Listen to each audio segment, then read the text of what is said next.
ஓம் சாந்தி. பாபா நினைவிருக்கின்றதா?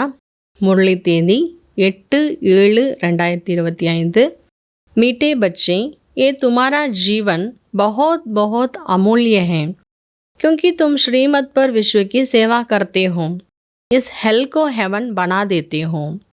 பாபா சொல்கிறாங்க, இனிமையான குழந்தைகளே, உங்களுடைய இந்த வாழ்க்கை மிகவும் மிகவும் மதிப்பு வாய்ந்தது. ஏனென்றால் நீங்கள் ஸ்ரீமத்தின்படி உலகத்திற்கு சேவா செய்கிறீங்க.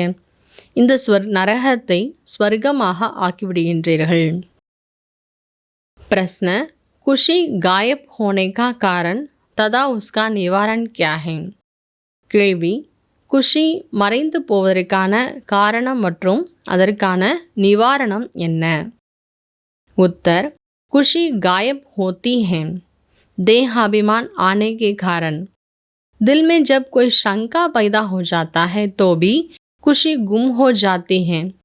इसलिए बाबा राय देते हैं, जब भी कोई शंका उत्पन्न हो तो फौरन बाबा से पूछो। பாபா சொல்கிறாங்க, குஷி மறைந்து போவதற்கு, குஷி நம்மளை விட்டு போகிறதுக்கு, காணாமல் போகிறதுக்கான காரணம் தேக அபிமானத்தில் வர்றத காரணத்தினால குஷி காணாமல் போயிடுது. உள்ளத்தில் ஏதாவது சந்தேகம் வந்துருச்சுனாலும் நம்ம குஷி இழந்துடுவோம். அதனால தான் பாபா டைரக்ஷன், வழி சொல்லி கொடுக்குறார். எப்போ ஏதாவது சின்ன ஒரு சந்தேகம் மனசில் ஏற்பட்டால் கூட உடனே பாபாட்ட கேளுங்க. देही अभिमानी रहने का अभ्यास करो तो सदैव खुश रहेंगे. தேஹி அபிமானியாக இருப்பதற்கு பயிற்சி செய்யுங்க. அப்போ எப்பொழுதுமே குஷியாக இருக்க முடியும். ओम शांति. ऊंचते ऊंच भगवान और फिर भगवान वाच बच्चों के आगे, मैं तुमको ऊंचते ऊंच बनाता हूँ तो तुम बच्चों को कितनी खुशी होनी चाहिए. பாபா சொல்கிறாங்க, ஓம் சாந்தி.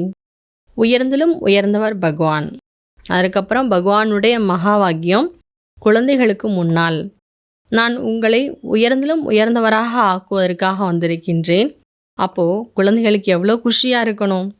समझते बाबा हमको सारे विश्व का मालिक बनाते हैं. मनुष्य कहते परमपिता परमात्मा ऊंचते ऊंचा है. பாபா கூத் कहते मैं तो विश्व का मालिक बनता नहीं हूँ. நம்ம புரிஞ்சிட்ருக்குறோம், பாபா நம்மை விஸ்வத்தினுடைய எஜமானாக்குவதற்காக வந்திருக்கிறார். மனிதர்களான என்ன சொல்கிறாங்க, பரமாத்மா உயர்ந்ததிலும் உயர்ந்தவராக இருக்கிறார். பாபா ஸ்வயம் சொல்கிறார், நான் விஸ்வத்துக்கு எஜமான் ஆகுவது கிடையாது. பகவானுடைய மகா வாக்கியம், மனிதர்கள் பகவானை உயர்ந்திலும் உயர்ந்தவன்னு சொல்கிறாங்க. ஆனால் நான் சொல்கிறேன், என்னுடைய குழந்தைகள் தான் உயர்ந்திலும் உயர்ந்தவர்கள். இதை பாபா உறுதிப்பட சொல்கிறாராம். बाबा बार बार बच्चों को कहते हैं, दिल में कोई शंका है जिसे खुशी नहीं रखती है तो बताओ. बाबा बैठ पढ़ाते हैं तो पढ़ना चाहिए ना. பாபா திரும்ப திரும்ப சொல்கிறார், குழந்தைகளே, உள்ளத்தில் ஏதாவது சந்தேகம் வந்துருச்சா உடனே பாபாட்ட கேட்டுருங்க, இல்லைனா குஷி இல்லாமல் போயிடும். பாபாவே வந்து குழந்தைங்களுக்கு கற்றுக் கொடுக்குறாருன்னா படிக்கணும் இல்லையா? तुम बच्चों को स्वर्ग में फिर से अपना महल बनाते हैं, बनाने हैं जैसे कल्प पहले बनाए थे. स्वर्ग को कहते हैं पैराडाइज. குழந்தைகள், ஸ்வர்க்கத்தில் மீண்டும் நாம் நம்முடைய அரண்மனையை உருவாக்கணும். கல்பத்துக்கு முதல்ல எப்படிலாம் பேலஸ்லாம் உருவாக்கணுமோ அதே போல் ஸ்வர்க்கத்தை தான் என்ன சொல்லப்படுது, பேரடைஸ்ன்னு சொல்லப்படுது. पैराडाइஸுங்கிற வார்த்தை ரொம்ப பழமையான வார்த்தை. तुम व्यापार करने आए हो, कोई तो अच्छी रीति व्यापार कर स्वर्ग का सौदा लेते हैं. 21 जन्म के लिए, 21 जन्म क्या 50-60 जन्म में तुम बहुत सुखी रखते हो, पदम पदी बनते हो. பாபா சொல்கிறாங்க, என் மூலமாக உங்களுக்கு பலன்தான் இருக்கிறது. நீங்கள் வியாபாரம் செய்வதற்காக வந்திருக்கிறீங்க. பாபா கிட்ட வியாபாரம் நல்ல முறையில் பாபா கிட்ட யார் பண்ணுறாங்க, அவங்க ஸ்வர்க்கத்தை பாபா கிட்டேருந்து அடைஞ்சிடுறாங்க. அதுவும் 21 ஜென்மம். பாபா சொல்ல 21 ஜென்மா என்ன, 50-60 ஜென்மா கூட நீங்கள் சுகமாக தான் இருப்பீங்க. பதம் பதியாக ஆகிடுறீங்க. அதனுடைய அடையாளமாகத்தான் தேவதைகளுடைய பாதங்களில் பதம் காட்டியிருக்கிறாங்க. பதம்னா தாமரை மலர்னு அர்த்தம், பல கோடி மடங்குன்னு அர்த்தம். अभी तुम पद्मा पदम पदी बन रहे हो तो कितना खुशी रहनी चाहिए. बाबा कहते मैं कितना साधारण हूँ, तुम बच्चों को स्वर्ग में ले जाने आया हूँ. பாபா சொல்கிறார், நீங்கள் இப்போது எவ்வளோ பத்மாபதம் பதி ஆகிட்டுருக்கீங்க, அப்போ எவ்வளோ குஷியாக இருக்கணும். பாபா சொல்கிறார், நான் எவ்வளோ சாதாரணமாக இருக்கிறேன், உங்களை ஸ்வர்க்கத்துக்கு அழைச்சிட்டு போகிறதுக்காக வந்திருக்கிறேன். तुम जिसको रास्ता बताते हो कोई अच्छी रीति चल पड़ते हैं, कोई धारण कर नहीं सकते हैं, कितने ही जो सुनते भी रखते हैं फिर बाहर में जाते वहाँ के वहाँ रख जाते हैं. वो खुशी नहीं रखती, पढ़ाई नहीं, योग नहीं. பாபா சொல்கிறார், நம்ம நிறைய பேருக்கு வழி சொல்லணும், ஆனால் சில குழந்தைங்க அந்த வழிகாட்டுதல் படி நடக்கிறாங்க, சிலர் தாரணா பண்ண முடியறதில்ல. பாபா சொல்கிறார், எத்தனை குழந்தைங்க ஞானம் கேட்குறாங்க, ஆனால் வெளியில் போன உடனே அங்கே இருக்க மாதிரியே ஆகிடுறாங்க, அங்கே போனால் அந்த இடம், இங்கே வந்தால் இந்த இடம்னு ஆகிடுறாங்க. அப்போ அவங்கள்ட்ட படிப்பினுடைய பகவான் கிடச்சிருக்கான்னு குஷி இருக்காது, படிப்பும் இல்லை, யோகாவும் கிடையாது. பாபா கித்தனா சம்ஜாத்தே சார்ட் ரகோ, பாபா எவ்வளோ புரிய வைக்கிறார், சார்ட்டு வைங்க சார்ட்டு வைங்கன்னு எவ்வளோ சொல்கிறாரு. நான் பாபாவை எவ்வளோ நேரம் நினைவு பண்ணேன் என்பதற்கான சார்ட்டு கண்டிப்பாக வைக்கணும்.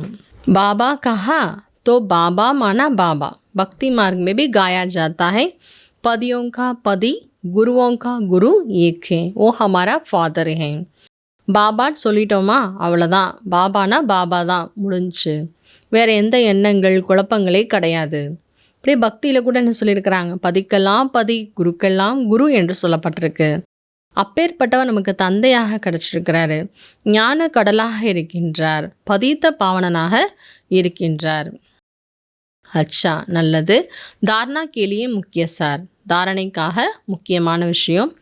सूक्ष्म स्थूल किदम सेवा कर अपार खुशी का अनुभव करना और कराना. चलन और खान पान में बहुत रॉयल्टी रखनी है. ஸ்தூலம் சூக்ஷ்மத்தினுடைய சேவை செய்து எல்லைக்கப்பாற்பட்ட குஷியின் அனுபவம் செய்ய வேண்டும் மற்றும் செய்ய வைக்க வேண்டும். நடத்தை மற்றும் உணவு பழக்க வழக்கங்கள் மிகவும் ராயலாக இருக்க வேண்டும். सेकेंड पॉइंट, अमर लोक में ऊंच पद पाने के लिए पवित्र बनने के साथ साथ देवी गुण भी धारण करने हैं. அமரலோகத்தில் உயர்ந்த பதவியை அடைவதற்காக தூய்மை ஆகுவதன் கூடவே தெய்வீக குணங்களையும் கடைபிடிக்க வேண்டும். अपना पोता मेल देखना है, தன்னுடைய சார்ட்டு பார்க்கணும். என்னென்ன விஷயங்களுக்கு, முதல்ல நான் பாபாவை எவ்வளோ நேரம் நினைவு பண்ணுறேன், ரெண்டாவது அழிவற்ற ஞான ரத்தினங்களுடைய வருமானத்தை நான் சேமிச்சிட்ருக்கிறேன்னா, அடுத்து என்னுடைய காதுகள் தூய்மையாயிடுச்சா, அதை என்னால் பாபா என்ன சொல்லியிருக்கிறாரோ அதை என்னால் தாரணா பண்ண முடியுமா. வரதான், सेवा करते हुए याद के अनुभवों की रेस करने वाले सदा लवलीन आत्मा भव. வரதானம், சேவை செய்து கொண்டே நினைவினுடைய அனுபவங்களின் ரேஸ் பண்ணக்கூடிய சதா அன்பில் மூழ்கிய ஆத்மா ஆகுங்கள். याद में रखते हो लेकिन याद द्वारा जो प्राप्तियाँ होती हैं उस प्राप्ति की अनुभूति को आगे बढ़ाते जाओ. इसके लिए अभी विशेष समय और अटेंशन दो. பாபா ஸ்ராங் நினைக்கக்கூடிய நேரத்தில் ஒருவேளை நினைவின் மூலமாக என்ன பிராப்திகள் நமக்கு கிடச்சிருக்கிறது, அந்த பிராப்தியினுடைய அனுபவங்களை நம்ம அதிகப்படுத்திகிட்டே இருக்கணும். பாபாவை நினைக்கும் போது நினைவுனால எனக்கு என்ன பிராப்தி கிடச்சிது, அந்த பிராப்தியினுடைய அனுபவங்களை அதிகப்படுத்தணும். அதற்காக நம்ம விசேஷமாக நேரத்தையும் கவனத்தையும் கொடுக்கணும். அப்போ அதன் மூலமாக தெரிஞ்சுக்கலாம், நான் அனுபவங்களினுடைய கடலில் மூழ்கிய அன்பில் மூழ்கிய ஆத்மாவா என்பது தெரிஞ்சுக்க முடியும். எப்படி பவித்திரத்தா அமைதியினுடைய ஒரு சூழ்நிலைகள் வாத்தாவரன் நமக்கு அந்த உணர்வை ஏற்படுத்துது, இடம் ரொம்ப தூய்மையான வைப்ரேஷன் இருக்குது, இல்லை இந்த இடத்துல ரொம்ப அமைதியினுடைய வைப்ரேஷன் இருக்குன்னு நம்ம ஃபீல் பண்ணுறோம், உணர்கிறோம். அதே போல் சிரேஷ்டமான யோகிகள், அன்பில் மூழ்கி இருக்கக்கூடிய ஆத்மாக்கள் என்பதும் அனுபவம் ஆகணும். பாபா சொல்கிறாங்க, உங்களுடைய ஞானத்தினுடைய தாக்கம் ஈர்ப்பு நிறைய இருக்கிறது, ஆனால் யோகத்தினுடைய வெற்றி ஸ்வரூபத்தினுடைய தாக்கம் ஏற்படணும். சேவா செய்தாலும் கூட நினைவினுடைய அனுபவங்களில் மூழ்கிருங்க, நினைவு யாத்திரையினுடைய அனுபவங்களினுடைய ரேஸ் பண்ணுங்க. स्लोगन, सिद्धि को स्वीकार कर लेना अर्थात भविष्य प्रारब्ध को यहाँ ही समाप्त कर देना. ஸ்லோகன்: புகழை ஏற்றுக்கொள்வது என்றாலே எதிர்கால பிராப்தியை இங்கேயே முடித்து விடுவதாகும். இப்போ நம்ம புகழ் எனக்கு கிடைக்குது, நான் தான் அப்படி புகழுக்குரிய ஆத்மா அப்படி நம்மளை ஏற்றிட்டோம் அப்படின்னாலே எதிர்காலத்தில் நமக்கு எந்த பிராப்தியும் இல்லாமல் போயிடும். இன்றைய நாளிற்கான அவ்யக்த இஷாரா: சங்கல்ப சக்தியை சேமித்து சிரேஷ்ட சேவை செய்வதற்கு நிமித்தமாகுவதற்கு பாபா சொல்கிறாங்க. जितना जितना आप बच्चे श्रेष्ठ संकल्प की शक्ति से संपन्न बनते जाएंगे, उतना श्रेष्ठ संकल्प की शक्तिशाली सेवा का स्वरूप स्पष्ट दिखाई देगा. எந்தளவுக்கு குழந்தைகளாகிய நாம் சிரேஷ்ட எண்ணங்கள் என்ற சக்திகளால் நிறைந்த ஆத்மா ஆகிறோம், அந்தளவுக்கு சிரேஷ்ட எண்ணங்கள் சக்திசாலியான சேவையினுடைய ஸ்வரூபம் கூட தெளிவாக தெரிஞ்சிடும். ஒவ்வொருத்தரும் அனுபவம் பண்ணுவாங்க, யாரோ என்னை கூப்பிட்டுட்டு இருக்கிறாங்க, ஏதோ திவ்ய புத்தியின் மூலமாக எனக்கு அழைப்பு கொடுக்குறாங்க, சுப சங்கல்பத்தின் மூலமாக என்னை கூப்பிட்டுட்ருக்காங்கங்கிறது நம்முடைய சிரேஷ்டமான சக்திசாலியான எண்ணங்கள் மூலமாக மற்றவங்களுக்கு அனுபவமாகும்.